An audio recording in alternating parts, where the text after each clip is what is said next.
یہ ایک آغاز گفتگو تھا، لیکن ایک بہت بڑے بید کی طرف خداوند یسوع مسیح اس عورت کو لے کر جانا چاہتے ہیں، اور اس کے ذریعے سے ہم سب پر وہ بید آشکارا کرتے ہیں، کیا کہ زندگی کا سرچشمہ میں ہوں، اور جو مجھے پیتا ہے وہ کبھی پیاسا نہیں ہوگا۔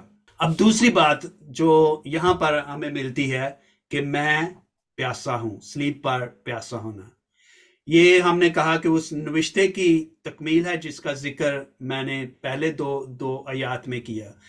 اس کے علاوہ یہ ایک اس کی خداوند یسوع مسیح کی بشریت کی بھی تصدیق ہے۔ بشریت یعنی کہ وہ کامل خدا تھا، اس کے ساتھ ساتھ وہ کامل انسان تھا۔ لیکن کچھ سکولرز کا کہنا ہے کہ کیونکہ مقدس یوحنا کی انجیل جو ہے وہ سب سے بعد میں لکھی گئی، یعنی کہ 90s میں، کچھ کہتے ہیں 90 سے 95 تک، لیکن اس دوران میں کیا ہوا کہ اس وقت میں ابتدائی کلیسیا میں یا ابتدائی دور میں کہتے ہیں کہ خداوند یسوع مسیح کی الوہیت کو تو لوگ مانتے تھے، لیکن اس کی بشریت پر کچھ شک و شبہ کرتے تھے لوگ، اور اس میں دو بدعتیں تھیں جو اس دور میں مقدس یوحنا کے دور میں جو ہے وہ گردش کر رہی تھی۔ وہ کیا تھی؟ ان کو انگلش میں کہتے ہیں ڈوسیٹزم اور دوسری ہے نوسٹیسزم۔ دونوں کو تقریباً ملتے جلتے ہیں جو بدعتیں ہیں، یعنی کہ ان کے پیچھے جو تعلیم تھی وہ کیا تھی؟ وہ کہتے تھے کہ خداوند یسوع مسیح مکمل انسان نہیں تھے، بلکہ وہ انسان نظر آتے تھے، انسان نہیں تھے بلکہ انسانوں کی طرح نظر آتے تھے۔ یہ تھا دوچیتیسزم یا دوسیتیسزم، یعنی کہ بظاہر نظر آنا، حقیقت کچھ اور ہے، نظر کچھ اور آتی ہے۔ تو وہ کہتے تھے وہ انسان نہیں تھے بلکہ صرف انسان نظر آتے تھے، تو یہ بشریت پر شکوک و شبہات تھے۔ دوسری تھی نوسٹیسزم۔ نوسٹیسزم کی تعلیم کے مطابق کیا تھا کہ روح تو ٹھیک ہے، روح پاک ہے، پوتر ہے، لیکن جو جسم ہے یہ گناہ کا ذریعہ بنتا ہے۔ تو وہ اس لحاظ سے کہتے ہیں کیونکہ خداوند یسوع مسیح نے کوئی گناہ نہیں کیا، اس کی ذات بالکل پاک اور پوتر تھی، اور کیونکہ جسم کا ہونا گناہ گار ہونے کے مترادف ہے، اس لیے وہ بشر نہیں تھا۔